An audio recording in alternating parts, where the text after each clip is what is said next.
शुरुआत में किले पर हमला करते समय सैनिक सीढ़ियां उठाकर तीरों की बौछार के बीच दीवार की ओर दौड़ते थे। दीवार के पास पहुंचने का हर कदम भारी कीमत मांगता था।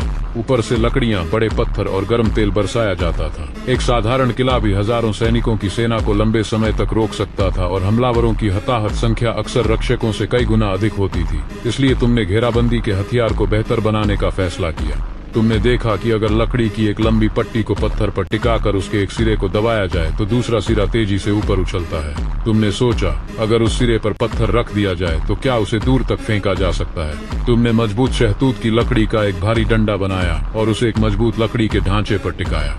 एक सिरे पर पत्थर रखने के लिए खांचा बनाया, लेकिन डंडा बहुत भारी था। अकेला आदमी उसे नीचे नहीं दबा सकता था और इतना ऊंचा मंच भी नहीं बनाया जा सकता था कि सैनिक उस पर चढ़कर छलांग लगाएं।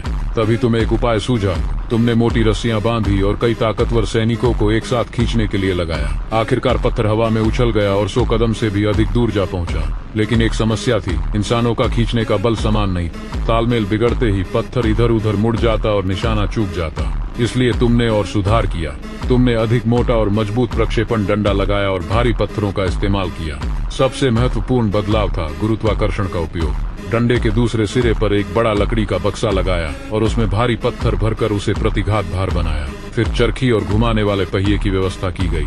पत्थर को प्रक्षेपण पात्र में रखने के बाद बस लॉकिंग तंत्र को छोड़ना होता। भारी भार नीचे गिरता, डंडा तेजी से ऊपर उठता और पत्थर दुश्मन की ओर जा उठता। कुछ ही प्रहारों में कमजोर दीवारें बुरी तरह क्षतिग्रस्त हो सकती थी। इसके बाद तुमने ज्वलनशील गोले भी तैयार किए। तेल और राल जैसे ज्वलनशील पदार्थों को मिलाकर गेंद बनाई, उसे प्रक्षेपण पात्र में रखा और आग लगाकर दाग दिया।